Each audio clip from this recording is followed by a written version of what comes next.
Hi guys, this is gsnrom.com and I'm here with a review of the LG Q6. So this is basically the LG G6 lookalike, its little brother, sort of a light version with mid-range specs and also a pretty compact design. It combines metal, glass and plastic, and the specs remind me of a buffed up Nokia 6.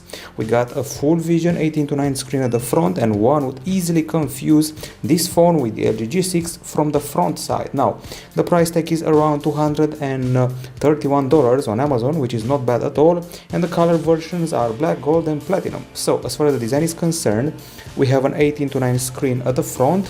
We have a metal body which is quite sturdy and well built, and it has a special H-beam frame keeping everything together, 7000 series aluminum, and this one here is not glass. It's a special plastic which is very easy to scratch and very easy to draw fingerprints, grease and all those things. Luckily the phone has excellent grip, you'll never drop it, and the one-hand usage is also quite excellent, I have to say.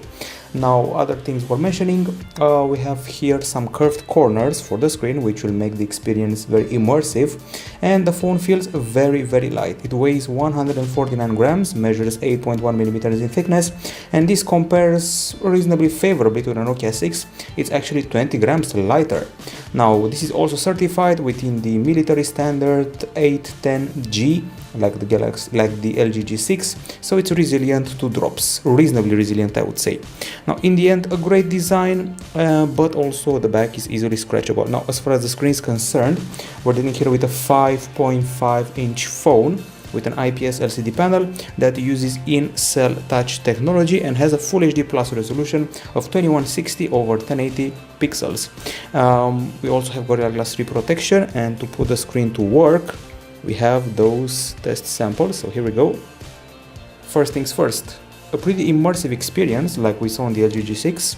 Crisp image, vivid colors, wide view angles, and also pretty good contrast even in the sunlight, and once again it's quite a bright image. Of course, we also did all the tests required for the screen, and let's see what came out of that. The pixel arrangement goes like this. It's of the RGB stripes pixel variety, and then we measure the brightness, achieving a max level of 396 lux units, which is quite solid for a mid-range phone. It beats the LG G5, LG V10 and HTC One M9, but scores below the Sony Xperia XA1 and OnePlus 2. Of course, LG has a ton of tweaks for the screen, and we have them all here. We got your home screen option, select home, you can use an app drawer or use the standard view. We got wallpaper, screen swipe effects, icon shapes which can be tweaked here, original or rounded square, grid, continuous loop, lock screen, theme, font type, size, bold text, app scaling, which is very important. Apps can be scaled to 16.7 to 9, 16 to 9 or 18 to 9, which is full screen, pretty unusual aspect, although some phones have been getting it.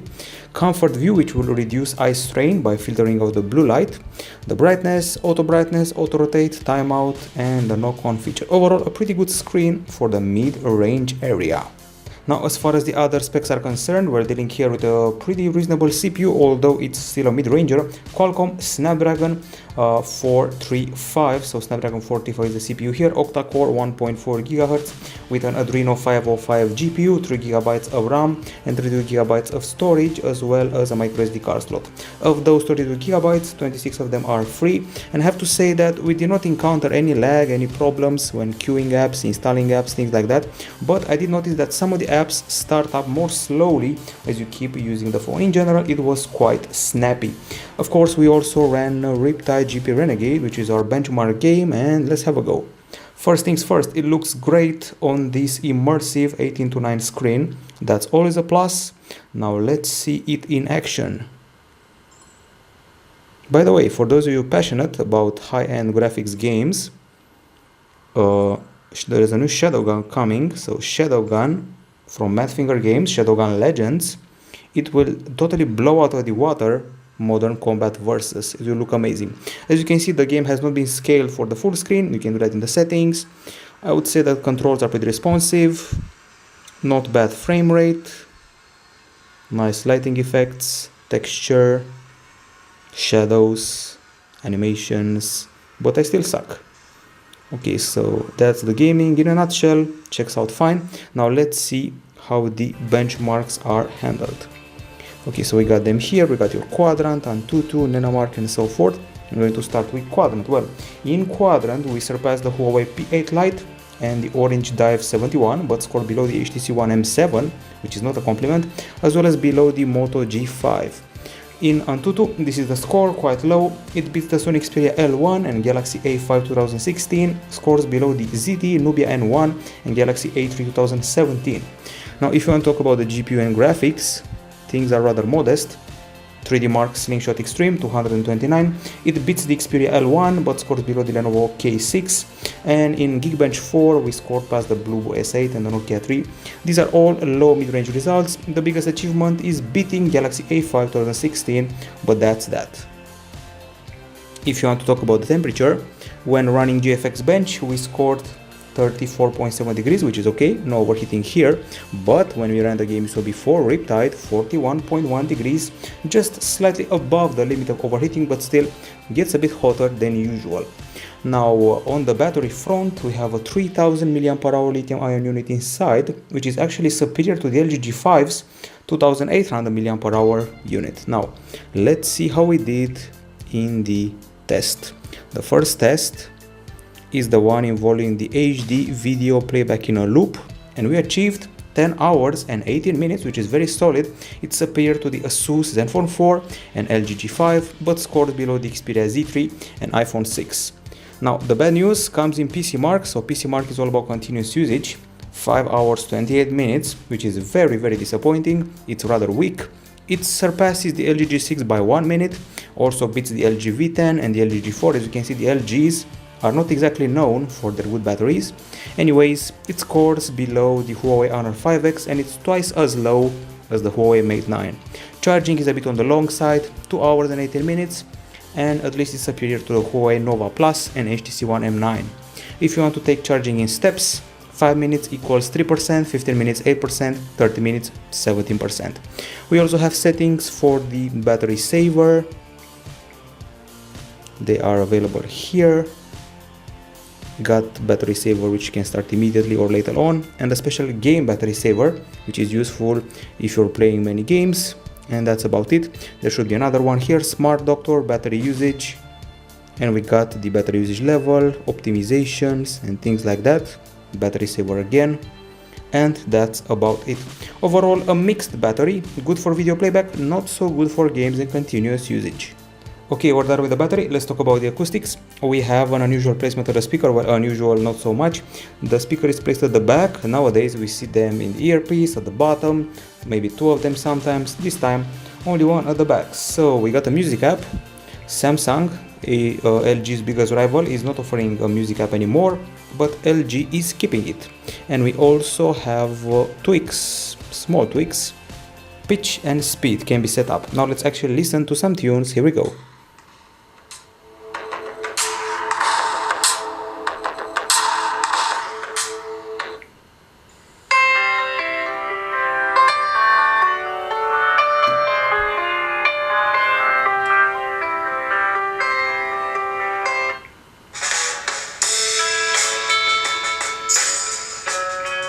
Okay, now we can draw some conclusions. As you just heard, if you place the phone on a flat surface, there's a very slight bit of muffling, nothing serious, and I would say the bass is okay. There's a small vibration of the back and a minor distortion at maximum volume. Okay bass, okay highs, okay voice. We have stereo FM radio. We got a bunch of pretty standard headphones, the kind you can find in any electronics store. They're rather rigid, not very comfy, made of plastic, a bit muffled, but the volume is quite high. Now, speaking of volume and things like that, we did some decibel meter tests and we have quite a few of them. So, first of all, 79.9 decibels when the phone is placed flat on the table, so the back is covered.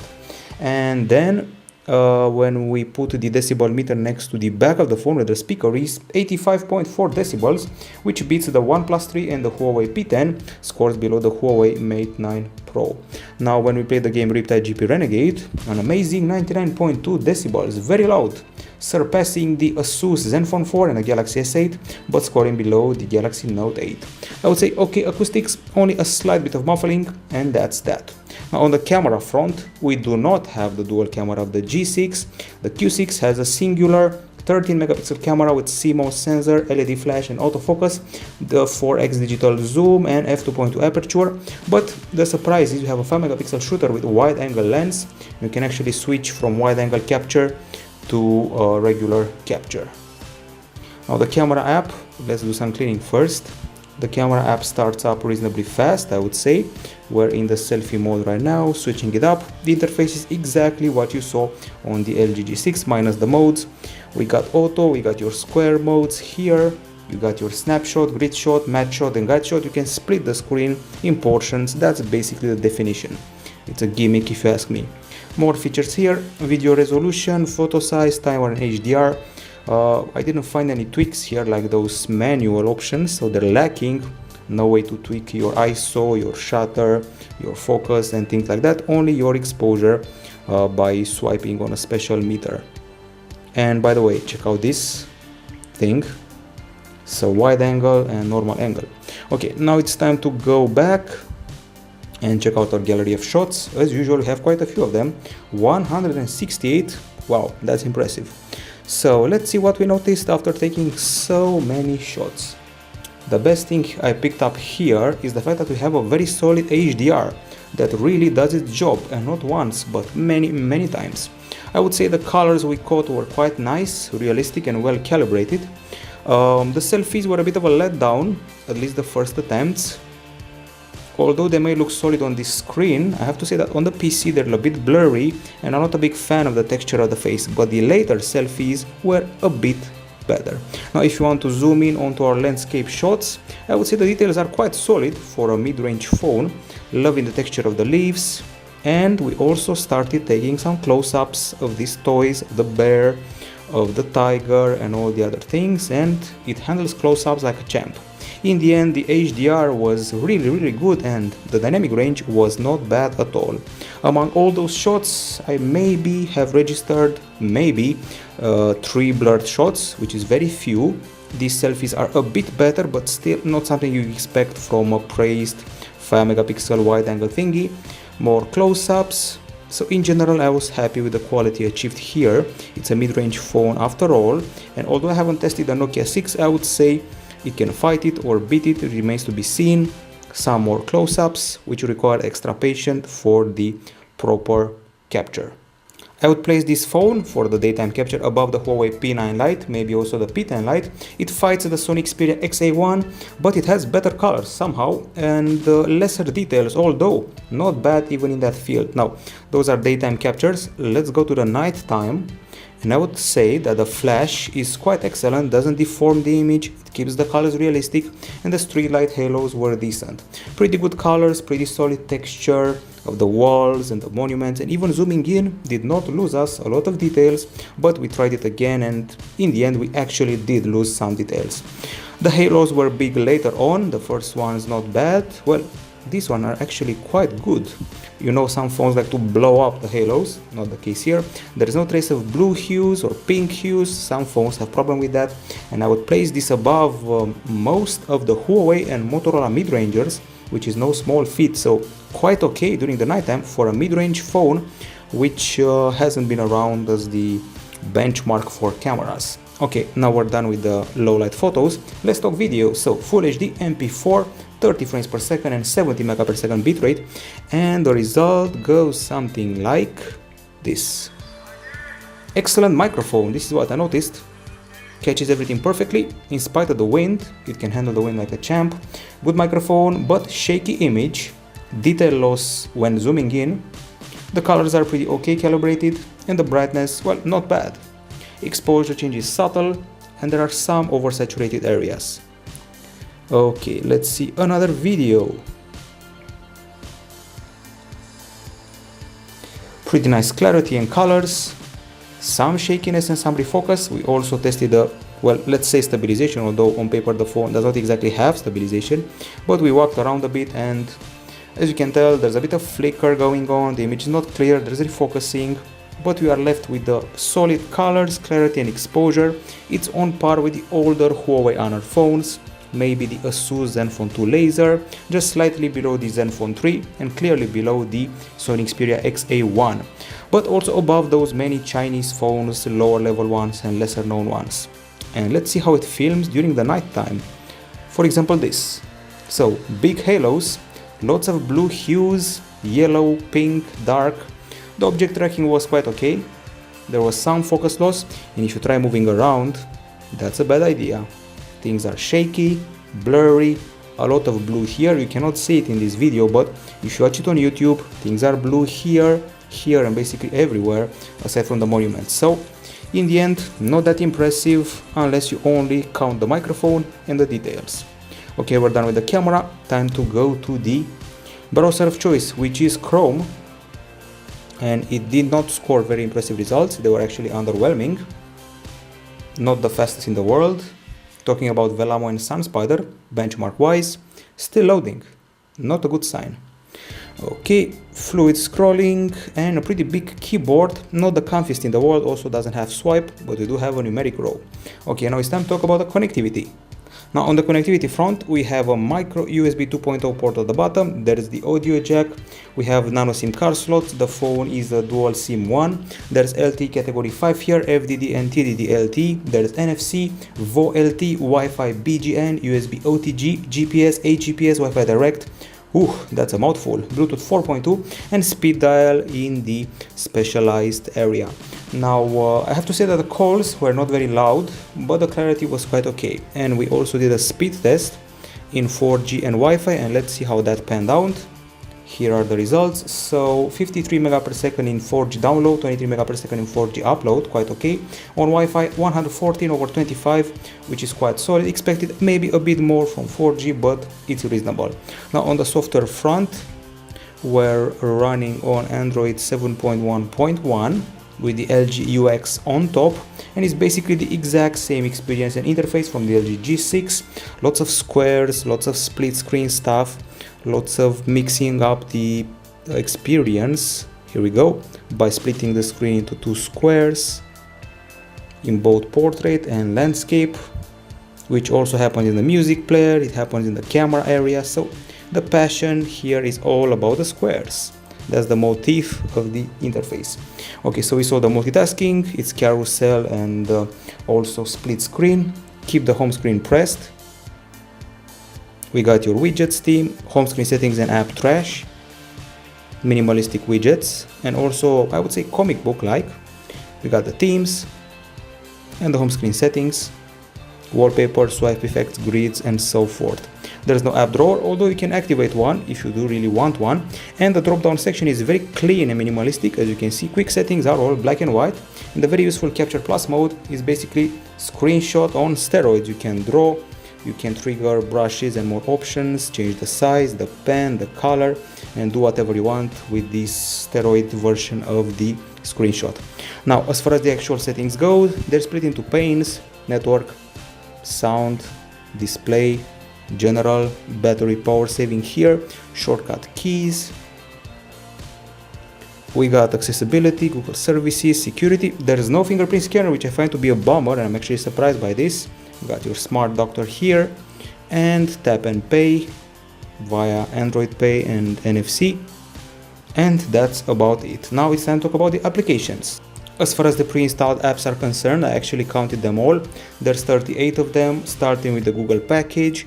We got your Play Store here. We got your very useful Quick Memo Plus, which is a note-taking app with quite a few options related to text, brushes,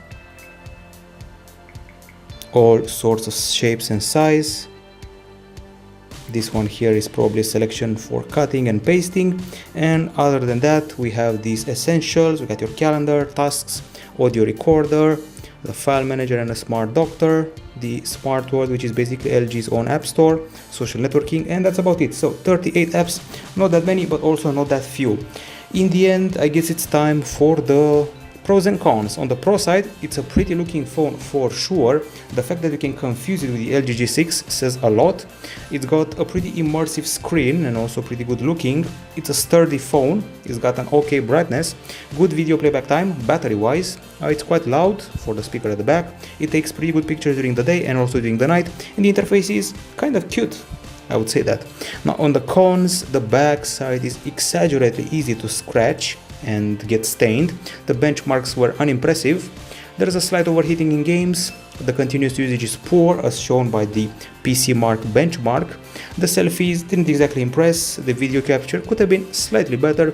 There's no fingerprint scanner, no 4K video capture and no waterproofing.